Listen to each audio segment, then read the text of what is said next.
It would have been in about 1990 when we used to go down to Dutch Tilda's and the Blues Club at the Station Hotel in Paran. And yeah, at that stage we had people like Noel Goodwin and Alan Stafford down there. So when I went down to that gig, I met up with all them, and then I found out sort of not long after that they'd set up a blues society. And I'd always been passionate about the blues as a young person. So I actually joined up with them, and yeah, I suppose it's just that love of Dutch and the music there that got us all together. But it was just one great big family. So I came from the country to Melbourne. So for me, it was the first year I was in Melbourne. So I sort of found this family that I could connect with straight away. So it was fantastic. Well, when you look back, I remember stories of, I had a friend who used to work with Dutch in a factory and said that, you know, before Dutch started playing blues music, no one knew what it was about. And Dutch always used to say, when he used to talk about blues, everyone thought about the Carlton football side, the blues, you know, so no one knew anything about it. That would have been in probably the late 50s. And that's the thing, when you look back, there was no one playing, you know, professionally playing the blues to the level Dutch was. And I think with Dutch too, there's, even though he's Dutch, there's this sort of very Aussie, you know, there's a very, like, to me there's a very distinct Australian blues sort of thing, and I think Dutch is really part of that, and I think Chain were like that later on, like Matt Taylor especially. There's this sort of sense of humour that runs through the music. So like with Dutch, I think he used to tell me a story when he was at Frankston playing down there. He didn't have much material, so he'd just make songs up about people who were there. And of course they were always cheeky and always a bit naughty and all those sort of things. So, and that's what I always loved about his music too, is that, you know, he'd have women there and he's charming, but he's always a bit cheeky too. So they'd say things that, yeah, but he's always a gentleman as well. So there's this sort of really good, yeah, he's a great guitarist and a great singer and songwriter. You know, singing was, you know, like, I don't think there's been anyone who could touch Dutch as a singer in the country. But his sort of way of doing the blues, I think, really influenced people. And to me, it's a bit of a natural, but like, I think people have said too with Dutch that, you know, Dutch playing on the stage and Dutch sitting at the bar, they're the same people. Like Dutch was Dutch. There's no pretences. He was him all the time. So I think what he really passed on with people without really knowing it is just be yourself.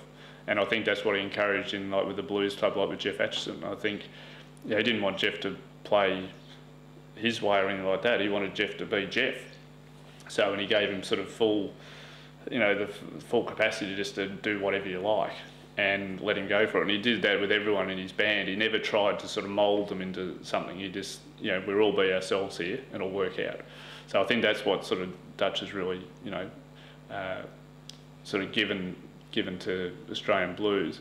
And I remember too speaking with Ron King from the 4 Day Riders, who were really probably one of the first, well, they were the first sort of blues band in Sydney.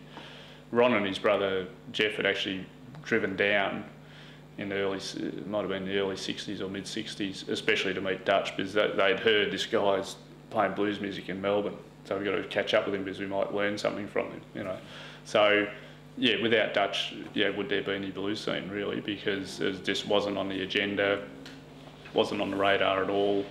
And, you know, yeah, I think that's a legacy, but to me too, I think the biggest legacy he's left is this huge family, and especially the Blues Society. Without Dutch, there wouldn't have been a Blues Society. He was the sort of pivotal point there. And I think that was the thing too, that, you know, when you see the people who used to go to the Station Hotel, there was blues music fans, but there's a lot of blues musicians too who used to go down there to check it out and learn from stuff, and people who watch Dutch always learn something. And, you know, with the musicians, even if they perhaps didn't like Dutch as a person, they always respected that, you know, what he did was fantastic and he was a great musician. So everyone, there was a respect and a sort of love for Dutch that just brought everyone around him. And you can see those sort of generations of blues musicians past that, and you see people like Jeff Atchison and Lloyd Spiegel who've had a lot to do with Dutch and how they deal with younger people now. That's the thing, they give people opportunities, they're really encouraging and supportive of all those young people, and, you know, and they go off and make their own careers. Yeah, to me that, yeah, sense of family and community, I think, has been the biggest legacy.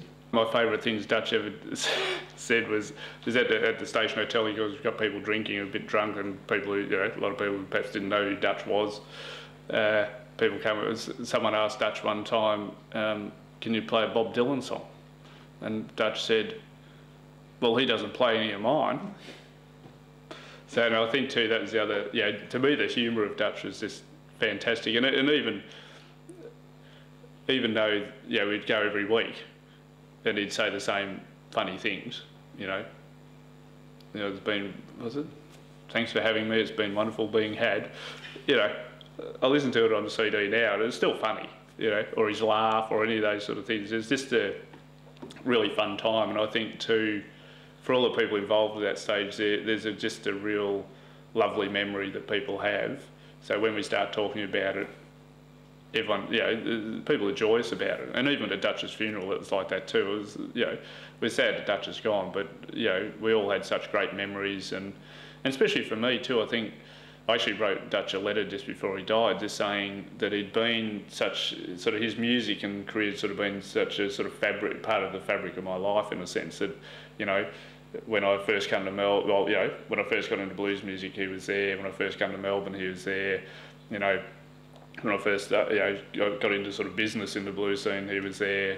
When I got into the blues festival stuff, he was there. When I met my wife, he was there. There's all these sort of things that just continued on throughout my life, and even through my kids as well. Because you ask my kids who Dutch Childers is, they know who he is.